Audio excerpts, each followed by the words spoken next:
Public service commission PSC প্রশ্ন ফাঁসের ঘটনার দায় স্বীকার করে আদালতে জবানবন্দি দিয়েছে গাড়ি চালক আবেদ আলী ও তার ছেলে সিয়াম সহ 7 জন।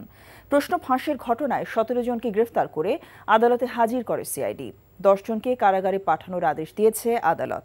প্রশ্ন ফাঁসের ঘটনা তদন্তে 3 সদস্যের কমিটি গঠন করেছে পিএসসি। রেলওয়ের পরীক্ষা বাতিল চেয়ে পিএসসির কার্যালয়ের সামনেই মানববন্ধন করেছে চাকুরি প্রার্থীরা। কমিটির সুপারিশ পেলে পরীক্ষা বাতিল করা হতে পারে বলে জানান পিএসসি চেয়ারম্যান। আপেল শাহরিয়ারের রিপোর্ট। এখন জন্ম সনদ দিয়ে খোলো বিকাশ স্টুডেন্ট অ্যাকাউন্ট। নিজের বিকাশ নিজে কর। পাবলিক সার্ভিস কমিশন পরিচালিত সরকারি নিয়োগ পরীক্ষার প্রশ্ন ফাঁসের সাথে জড়িত সন্দেহে গ্রেপ্তার প্রতিষ্ঠানটির 2 উপপরিচালক, সাবেক চেয়ারম্যানের গাড়ি চালক সৈয়দ আবেদ আলী সহ 17 জনকে আদালতে নেওয়া হয়।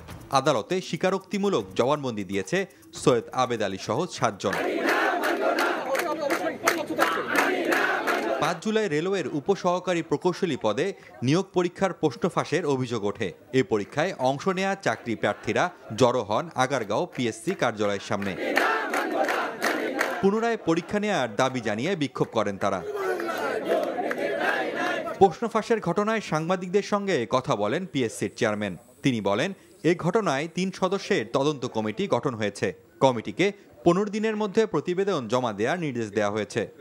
আমরাও একটা তদন্ত কমিটি করেছি 3 সদস্য বিশিষ্ট, এবং তাদেরকে 15 দিনের মধ্যে রিপোর্ট দেওয়ার জন্য বলা হয়েছে। তাদের কার্যপরিধি বলা হয়েছে যে এই প্রতিবেদন বিষয়ে যে বিষয়গুলো বর্ণনা করা হয়েছে সেই বিষয়ে সত্যাসত্য উদ্ঘাটন করা। প্রশ্ন ফাঁসের ঘটনা প্রমাণ হলে কঠোর ব্যবস্থা নেওয়া হবে বলে জানান পিএসসির চেয়ারম্যান। কোনো অপরাধ যদি প্রমাণ হয় এবং সেটি যদি পিএসসির এখতিয়ারভুক্ত হয়, তাহলে আইনে যা ব্যবস্থা নেওয়ার বিধান রয়েছে তার সর্বোচ্চ ব্যবস্থা পিএসসি নিতে পারে। Apple Shahriar, NTV news, Dhaka.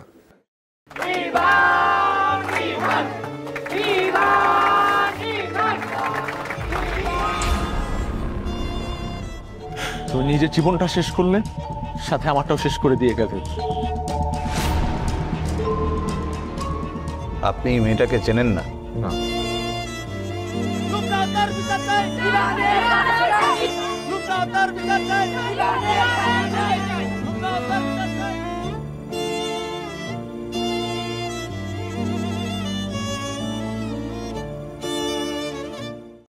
এখন জন্ম সনদ দিয়ে খোলো বিকাশ স্টুডেন্ট অ্যাকাউন্ট।